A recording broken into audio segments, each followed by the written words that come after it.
Okay, well, I started off with this because it's a pretty good basic depiction of what it is I'm trying to describe. We've all seen this. This is a symbol of the American Medical Association, right? They call it the staff of Asclepius. We've seen the caduceus. Here's the caduceus, and I pause it. I'm not sure if it looked funny that the screen jumped, but I don't really have all my images laid out in a way that I can just move through it like a PowerPoint presentation. So I'm kind of just sifting through a collection of things I've gathered over time to eventually put together in some sort of uh, you know comprehensive, like a curriculum or something, to break this down and make it easy to digest. But here is the people who delve into the mysteries know that this is more than a depiction of American Medical Association, their symbol. This is not just DNA, because some people will tell you, yeah, it's DNA. Some people will go further. They'll say something about the Kundalini. It's actually a depiction of alternating current. You have a masculine and a feminine principle, but then there are also sine waves, and that's very important. So what's a sine wave? What is a sine wave? We are looking at the Holy Cross. We're looking at where two primordial I don't know what you would refer to them by. They're principles. They're things that exist outside of time and space, and they exist at the foundation of all of creation. It's a principle that gives creation its shape. Things are based on it. Like, we can understand that up refers to something that's good, as opposed to something down being something that is bad, because we can understand up generally refers to an increase in, for instance, possessions or things that increase your sense of personal value, as opposed to down being a bad thing, but then that being a decrease in your personal worth or your material possessions. But then, of course, it could be a change in perspective, where if you are stuck at the top of a tree, down could be a very good thing, where up may be a very bad thing. See, to the enlightened individual, they're able to shift their perspective so that up and down and inside and outside, expansion and contraction, good and evil, dark and light, things of that nature take on a different hue. So this is the Holy Cross, the marriage of force, which is the imposing up and down, the arrow. I mean, you could pretend it's an arrow, but it's, you see the node there oscillating, moving up and down, and it's actually calculating the various degrees, and that is the force moving up and down, as you can see it here, as it oscillates up and down, crossing the form, which is the symbolic sort of horizon line, or the ground, or the water. This is where it is still. This is where matter is in a state of rest, right? So whenever force impacts a form, whether it be fire or air, which are just two different forms of force, ironically, two different types of force, states of force, like strong force or subtle force. That's this line here, and then the form represents this, which would be earth or water. And if you recall me mentioning in a previous video, it isn't really about the element that we perceive it to be. It's about the state of matter. It's about something either being, for instance, if it's taking the form of earth, it's a solid. So a solid is, it's more than just something you can grab with your hands. It's an idea. When you're in a relationship, you want something solid.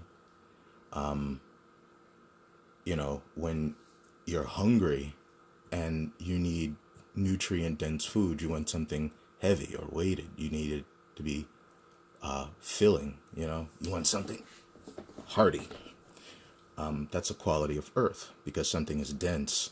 It's considered to be taking on the quality of earth. Anyway, we look at these values of elements archetypally in the occult. Elements go beyond what we can physically describe to be elements, but elements are actually matter doing something. It's expressing, the synthesis of a force and form. Well, it may be confusing now, but I'm sure over time it'll make more sense. All right, these are the various degrees of the zodiac. And, when you get into quantum physics, you get into any sort of physics, you recognize the sine wave pattern. This is phase angle dynamics. This is a measurement of light or particle oscillating, vibrating at a rate that gives the speed of its frequency measured in megahertz, but it's really just a measurement of an event. It could be an impact of some sort, which creates ripples. It could be just a simple action, something moving forward, or even regressing, or a thought. Anything that can be measured with a perceivable distance between the time it began and the time it ended is an event, and can technically be measured on this graph if you understand how to break it down. The zodiac is what gives us the ability to utilize the law of correspondences. Understanding how things archetypally relate to one another, we can see where it falls on the graph. I'll give you another picture. So I wanted to come back to this so you could actually see the progress of this. This is a depiction actually of what the particle is doing when it enters time. When it creates the sinuous sine wave pattern, we have different ways of depicting it that make more sense to us, for instance. Okay, so I drew these really crude, ridiculous pictures, but it's just to give you an idea of what a particle in a state of rest, to provide an idea of how to think about it. A particle in a state of rest is really an atom, or anything like an atomic form with the potential to create to create something with the ability to create. It has the power of creation, but existing in a state of rest, it's not expressing itself. But when given motion, it takes on a natural duality that the photon itself, which is really what's behind the entire matrix of creation, is the photon itself is actually how whatever greater intelligence is behind it all, is actually witnessing all of creation through the photon. The photon, it's just the behavior of the photon and what it is and what it represents in the occult. It actually, you can see how it correlates to awareness. And I mentioned that before. Like, for instance, when you have light, and light enters a room, light expands your clarity of what's in the room. It banishes the darkness, but it also, of course, creates a greater polarity between what's dense, like, the light and the darker aspects of something that is more dense. Things that are more dense tend to take on a more negative aspect. Density tends to take on a negative aspect because density does not permit for the light to pass through. So things that are dense are considered to be in opposition more so to the light than something that is less dense, for instance, say air. But the photon, for instance, awareness itself. Awareness is like you walk into a room, and the more light you add to the room, the more awareness you have of what's there. The more awareness, the more clarity you have. Things become clear when you're enlightened about what was previously hidden in the dark, right? When you concentrate, you tend to lose the focus of time. Time tends to slow. For instance, if you're concentrating on something and you're focused on the seconds, time can really go by very, very slow. But just the same way, you intensify when you intensify light, well, it takes on a higher vibration. Actually, it becomes more unstable, more more aggressive. So it'll aggressively, for instance, seek the truth. And I'm sure some of you understand what I'm trying to say. Right now, it's late, and I'm trying to explain a very complicated principle that I think you all pretty much get. There's a correspondence between awareness and time, the speed of time. With you being less aware of time, time tends to move. Does it tend to? It tends to move more slowly when you don't focus on it as much, right? No, I'm sorry, that's backwards. When you don't focus on it, it can slip by. Like they say, when time flies when you're playing, right? When you're not focused on it, time can just go by because there's a congruence between the focus, what you're focused on, and the amount of time that you're perceiving to be slipping by. But we also know that light itself governs the speed of time. So light moving with greater intensity is technically a speeding up of time, or light being, when you have low frequency light, low vibration, it sort of slows down time, where you can see lower into the electromagnetic spectrum. So like I said, I drew this crude picture here so you could get an idea of what I was trying to illustrate with the creation of time. But if you could hold in your mind the possibility that it is the photon that is the actual awareness, the unit of awareness, or the vessel for awareness, we can see how it entering time, it being fractured by dimensions due to vibration, gives it a multiplicity of perspective. So we have the very first dimension, which is singularity, right? That's up there. But then this vibration comes through, and here I illustrated it as a serpent. So where you can see it sort of penetrating that form there. Remember the rod of Asclepius? This here? That's what you're looking at.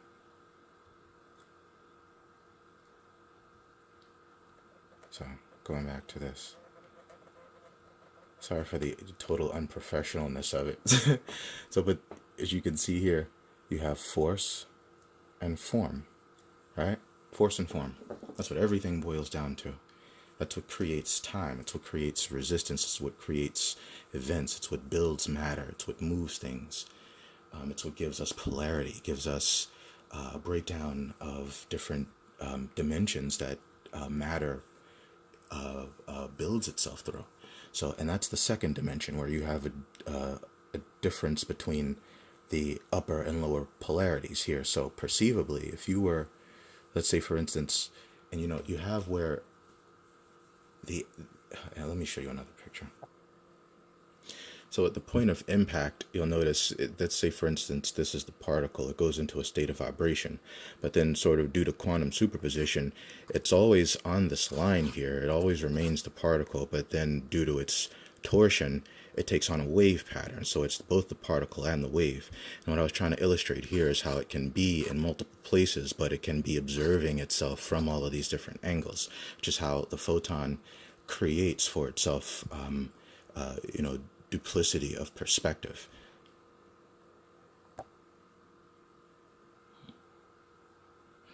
So, and you have here in the third dimension, you have the winding serpent. So beyond masculine, right, the red, masculine, and below the feminine, receding principle, in the third dimension you can see more so how they relate to masculine and feminine principle. So if your perspective is here, and this equals neutrality, this being the center, you have where it begins here, which represents Aries. It's the dawn of the sun over the horizon. It always begins at 6 a.m., but it's the dawn of light, the dawn of the sun, which is awareness incarnate for our solar system. It is awareness. And when it rises, it breaks over the horizon. You get 6 a.m. and it's morning, or this also equivalates to spring. And that's later. But right here, what you're looking at is a sine wave. It produces the winding serpent. You have the masculine, it's going over and then receding, going under, and then the masculine going over, and then the feminine, and it just sort of undulates. And that's just sort of the second dimension of the breakdown and you know how it breaks down in terms of dimensions. So you have here polarization, dichotomization, and duality. So by the photon's perspective, it is the central point here that sees above and below the ecliptic. It's able to judge based on its own perspective whether it's looking above or below. And because the photon is behind the building of all constructs, all atomic constructs, everything is sort of built with the behavior of the photon and greater capacity for expressing its creative potential. So we operating within a certain bandwidth and then being sort of copies of this matrix, we're extremely complex, and we're able to make decisions within a bandwidth of potentials, and it's based on our energetic makeup. We are given the ability to influence matter based on our energetic makeup, and we see that based on what matter was doing, the general forces of the universe were doing at the time we were born. In our natal chart, we have all of the breakdown of where all of the great luminaries, all of the cosmic bodies, the cosmic powers that move and urge all of matter in our system, where they were at the time we were born, represents what prevailing energies were ambient at the time we incarnated. At the time our inner soul, our solar system, it took on a life of its own from that beginning, that point where we took our first breath. Is like that breath of life represents the very beginning of our sine wave pattern, right? Our heartbeat. That beginning there, that atomic beginning, is what sets in motion all of our clocks. And we know, and I'm sure there's more to it than at the time you were born. I know there's it's significant the time you're actually born as opposed to the time you take on a pulse. But from the time that you sever from your mother's womb, it's symbolic, and the photon recognizes that symbolism because it's built into it. We borrow our imagination from it. It gives us the potential to imagine through all of the colors, and I'll demonstrate that in a second. Okay, so here, and this is all about perspective. This is what I was trying to demonstrate. We get perspective based on our geocentric position, because something ahead of us can be considered good, while something behind us can be considered evil. But it's all just based on our own perspective, what we sort of geocentrically, and based on unconscious influences sometime, where we don't realize we're drafting our ideas of what's right and wrong based on how we feel at the moment. Our sense of what's right and wrong, or good or evil, or light or dark, tends to change. And it's all based on our position, our perspective. Here you have some examples of it. And this is how the sun progresses over the horizon. So let's say from your perspective, if you were here, or let's say here, right? Let's say you were smack dab in the center of the ecliptic, right there where the sun is at noon. And I know astrologers are going to beat me up for not being familiar with the terminology at the moment. It's very late. Pardon me. So here you sort of have a depiction of how the progress of the sun sort of governs the flow of awareness throughout the day. It governs the progress of awareness throughout the day. Here you have where it's 6 a.m., life springs into action. And Mr. Santos Bonacci has a really amazing presentation on the progress of the sun as the main consciousness, the driving engine of consciousness in this matrix, and how its movement across the horizon gives us the general progress of consciousness on the planet. How things sort of spring to life in the morning, and then they just sort of take on they wind down and go to sleep at night. Symbolically, the sun is born. Horus is risen, right, at 6 a.m. At noon, he's at the height of his power, and this represents sort of like Cancer. All right, so I'm really telling on myself with this one. I drew this one sort of hastily, and I didn't realize that I had the axis wrong until I went to go present it to someone and on Facebook, just to give a depiction of the progress of time as we go through an atomic day. The atom functions on cycles, and everything is built on the cycles of the atom. We have the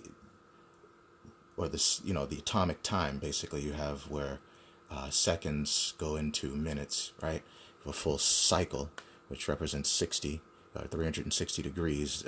You have 1 minute, right? Let's say this is 12 a.m.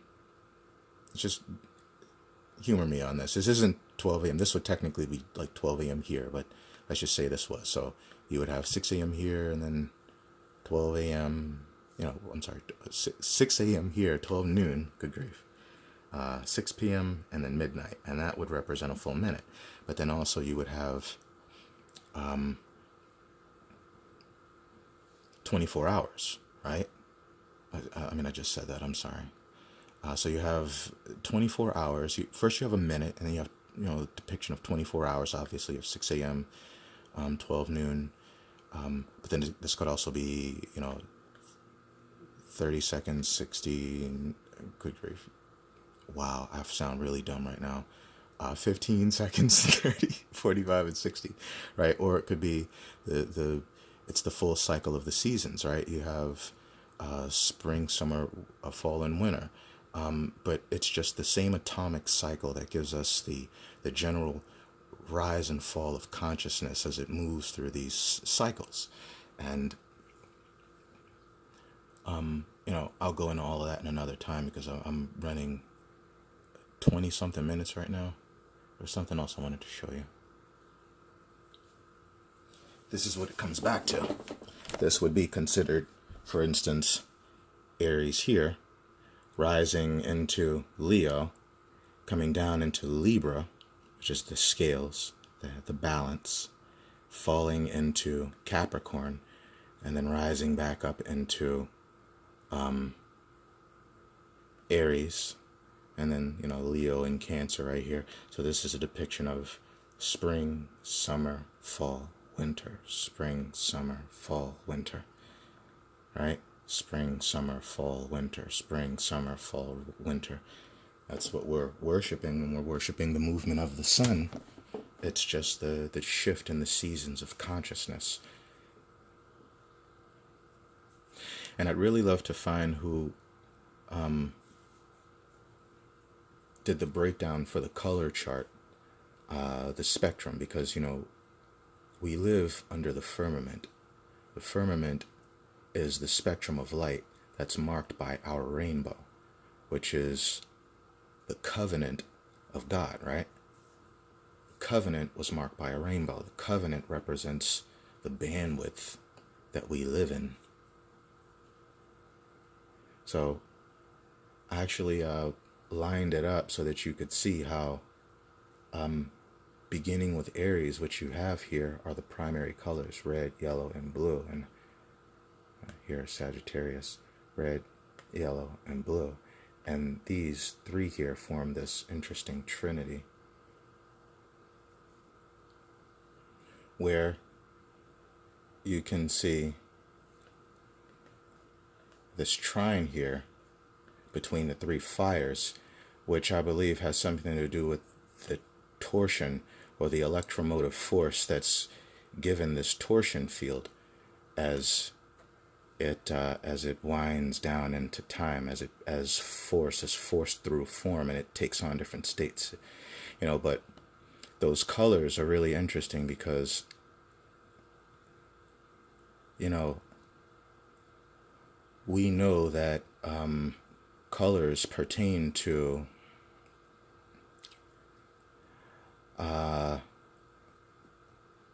excuse me a second. Colors give us, you know, the breakdown of